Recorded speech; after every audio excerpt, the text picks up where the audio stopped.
it going? This is Mike over at J&B Financial. Hope that everybody's having a great day so far. I want to talk to you guys about some things that I think will be relevant to you. We're looking for people to help start their own insurance and income tax offices, either working as an affiliate for us or as a franchise owner. If you have questions about this business opportunity, give me a call or drop a comment or leave a message below. I want to talk to the clients of mine who are in the process of preparing to buy a home.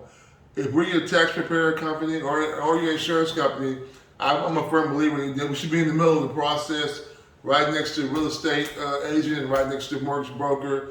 They might tell you something differently. I like to tell people all the time with a straight face, I'm not being arrogant. I'm more understanding of their processes than they are of our process as far as filing your taxes and how your income is. And I'm a firm believer if you have a mortgage broker or a real estate agent that allows you to put earnest money down on a home without seeing your taxes, they need to be fired.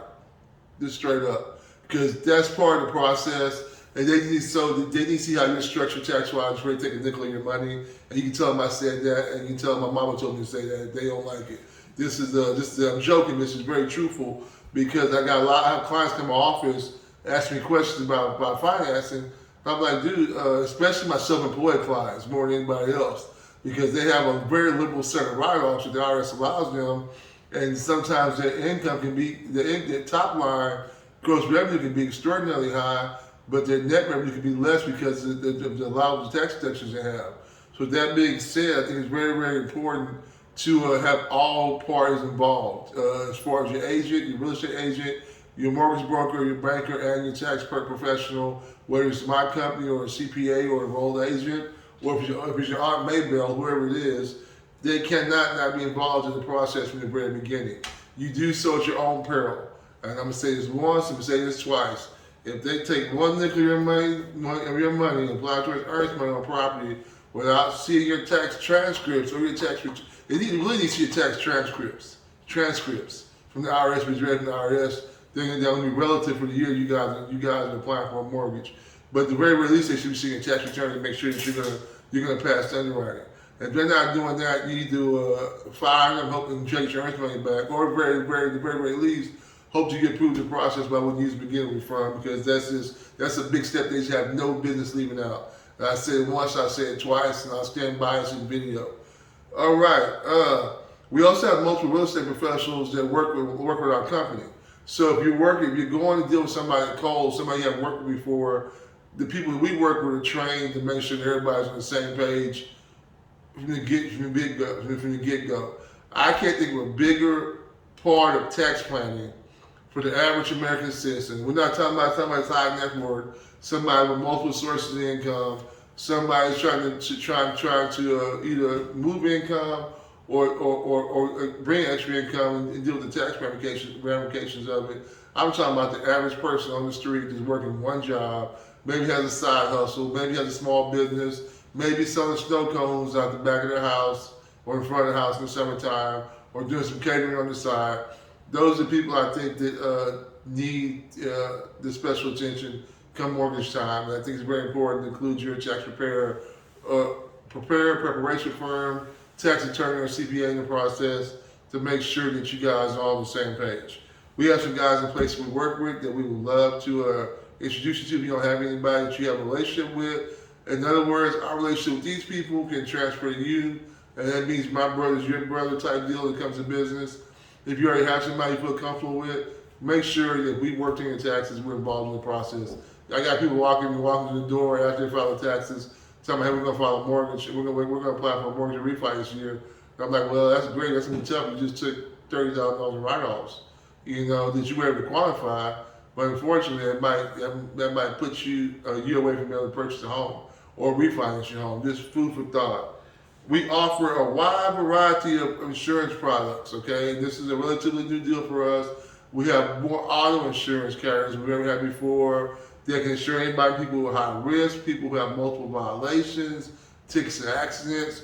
We have premier companies that can handle clients who have the best of credit and don't have a lot of accidents. We deal with companies such as Allstate, Liberty Mutual, Progressive, some non-standard companies such as Gainesco, such as such as Infinity, which is a personal favorite of ours. We got some new companies called Cover Auto. These are great companies. Elephant, another company, is a great company. On the homeowner side, we're working with a company called Orchid that's been doing real well in the Southeast Houston area, Galveston Bay, Galveston County, Missouri County, areas that traditionally have been tougher to insure homeowners wise. We're seeing good rates come from those guys, and we also work with Allstate Travelers, a few other companies, the top tier companies. One of the biggest problems we've had traditionally in coastal counties such as Missouri and Galveston County, or even deep southeast Houston, was their proximity to the water made it more difficult to insure, or in some cases the windstorm was being dropped. We mean the carriers would not offer windstorm in these areas, and if you live in those carriers, you need windstorm protection in case something rolls through the Gulf. All right, we resolved that. We have several companies in place now that'll take the risk. So we couldn't write you a policy a year ago. Get with us now, okay? I talked to somebody today that told me something real funny, that we got multiple insurance companies online, and we're talking to those guys. Well, let me correct that for you. You're talking to the customer service person, different customer service guys, when you are talking to somebody about your insurance policy. When you call my line direct, or I reach out to you on Facebook direct, you're talking to one of the owners of an insurance company who has years of experience and knowledge. They can help find new products quicker and faster than somebody's making $15 an hour. That's just something to think about. And let me move on to the next point of my topic, minority business owners. There's a big infrastructure program coming, well, possibly coming. Once it's approved, once it's passed above the House of the Congress, and the President signs off on it, which is his bill we expect it to. It's not here yet. It's going to be several months down the line. There's some things I want to talk to some of you guys, and I said minority business owner because there's certain certifications that I might talk to you about having in advance, but some of these certifications are not contingent on you being a minority business owner. One of them is the SAM certification that gives you access to be able to bid on government contracts. This is important for pretty much any American in businesses specs to be able to bid on some of these government jobs, or some of the contracts that are coming as the infrastructure plan begins to hash out. We know some things most likely that are going to be needed is going to be transportation, some catering services, legal services, staffing services most likely, and recruiting services and accounting services. And we talked about initially everybody should have having the SAM certification to be in position to take advantage of some of the money that's on the table. What we're also going to see is that people might, especially being a minority business owner, it might not hurt to have your HUB certification or your NWBE certification, minority with NWBE certification. These certifications allow you to bid on jobs that are set aside for groups that are historically underutilized or underrepresented in some of these biddings. Okay, it's not a guarantee. It's not a for sure thing. But these are good certifications to have on deck. And of course, the SAM is going to apply to everybody, whether you're a minority business owner or not. Okay, hope I did a good job explaining that. So if you're a minority business owner, you need your SAM certification. Look at the NWB certification, your HUB certification if you qualify. If you're not a minority business owner, you expect to be in the space of transportation, catering, legal services, staffing, accounting. These are some of the ideas, or legal services. These are some of the services that pop in my head. I think they'd be of use. I'm sure there's probably dozens and more.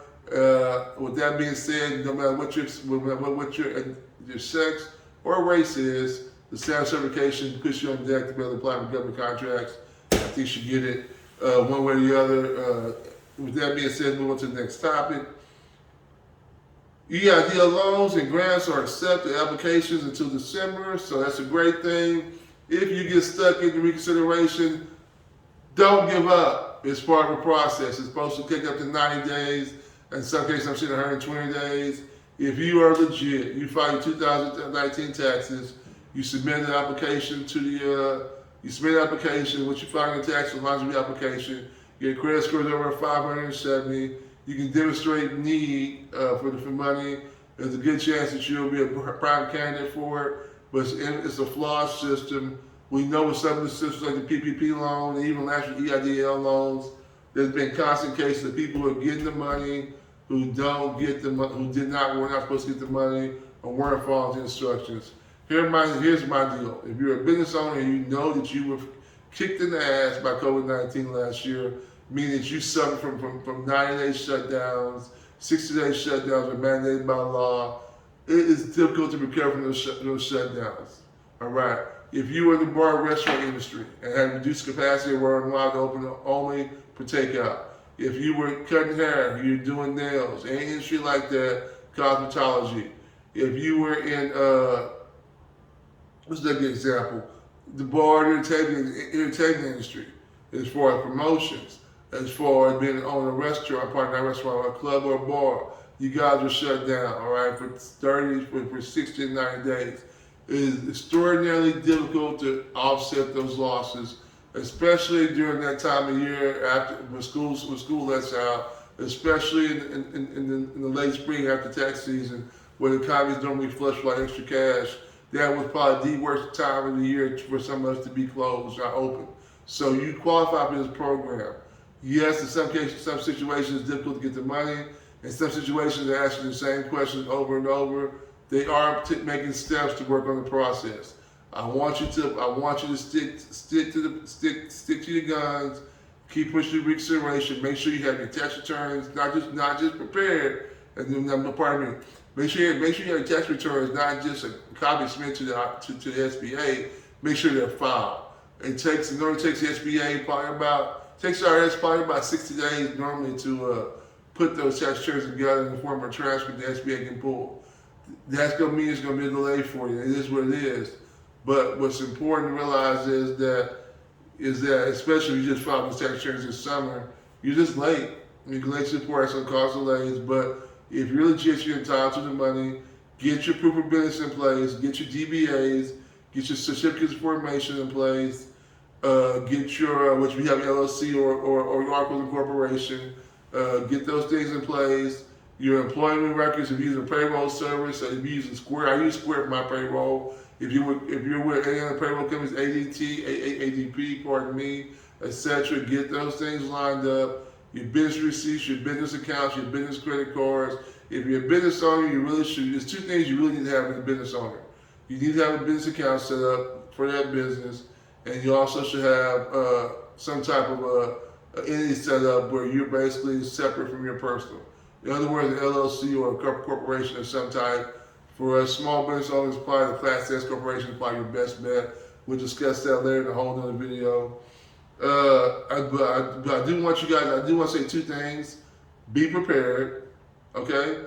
And also be patient. The overnight process. They get it wrong sometimes. Sometimes they turn you down, we can't find information, and you send it to them, my fault, well, here it is right here. Well, no shit, right? But they do that to prevent the fraudsters, right, from taking advantage of the programs. So if you're a legit business owner, I see way too many legit business owners not being able to access the funds. I see way too many legitimate business owners quitting on the process before it's finished. It's going to be an overnight deal. And I just really, really hate to see that. So if you got questions about the EIDL loan, give me a call. My office, that's one of the things that we help people do that. If you have EIDL loan, you don't have commercial insurance. A business owner's policy. They're going to call it hazardous insurance. When they call it hazardous insurance, it's essentially a business owner policy that protects your business property along with some liability for any type of accident that happens from your work or within your place of work. Give us a call. We work with those policies as well. Alrighty now.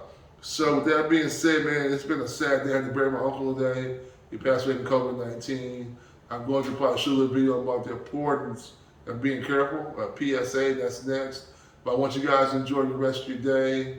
If you got any questions, drop a comment below. I'm leaving a customer service email for you guys to reach out to. We're getting really busy in the office and I can't take the constant phone calls. Hey, whoever's calling me at midnight asking me questions about taxes and insurance, y'all stop doing that. I don't want to talk to you. I love you to death, but I don't want to talk to you at midnight about your income tax problems, your insurance. I don't give a damn at midnight.